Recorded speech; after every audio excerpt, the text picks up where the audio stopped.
সংস্কৃতিমনা এক পরিবারে বেড়ে উঠেছেন চঞ্চল চৌধুরী। গান আর আঁকাআঁকির সাথে সখ্যতা সেই ছোটবেলা থেকেই। বিশ্ববিদ্যালয়ে পড়াকালে মঞ্চের প্রেমে পড়েন, হয়ে ওঠেন সময়ের ভার্সেটাইল অভিনেতাদের একজন। অভিনয় ক্যারিয়ারে নিজেকে অনন্য উচ্চতায় নিয়ে গেছেন চঞ্চল চৌধুরী। গণ্ডি পেরিয়ে জনপ্রিয়তা পৌঁছে গেছে বিশ্বের বাংলা ভাষাভাষীদের মাঝে। অভিনয় সূত্রে টলিউডে নিয়মিত যাতায়াত চঞ্চলের। বুম্বাদা থেকে শুরু করে সৃজিত মুখার্জি, সবাই যেন চঞ্চলে মুগ্ধ। আর সেই মুগ্ধতার কথা প্রকাশ করলেন জনপ্রিয় অভিনেত্রী স্বস্তিকা মুখার্জি। ১ জুন ছিল চঞ্চলের ৫০তম জন্মদিন। এদিন অভিনেতাকে স্মরণ করে লম্বা পোস্ট করেছেন স্বস্তিকা। ৪টি ছবি পোস্ট করে লিখেছেন, আজ একটা খুব স্পেশাল দিন। না, কলকাতায় আজ ভোট সেটার জন্য স্পেশাল নয়, বা আমার নাম ভোটার লিস্ট থেকে বাদ পড়েছে সেটার জন্যও নয়। আমরা আজকাল বলি কন্টেন্ট ইজ কিং, ঠিক, কিন্তু সেই রাজার উপর মহারাজ আছেন, রাজাধিরাজ আছেন। সেই মহারাজের আজ জন্মদিন।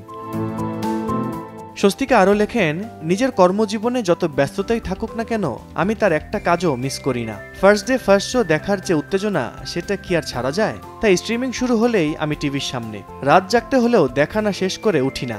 চরকি আর হইচইকে অশেষ ধন্যবাদ। ওরা না থাকলে এমন প্রকাণ্ড এক শিল্পীর কাজ না দেখে মরতে হতো। কি বিশাল একটা ক্ষতি হতো সেটা। হ্যাপি বার্থডে চঞ্চল চৌধুরী, তোমার আজ ও আগামী শুভ হোক, আলো হোক।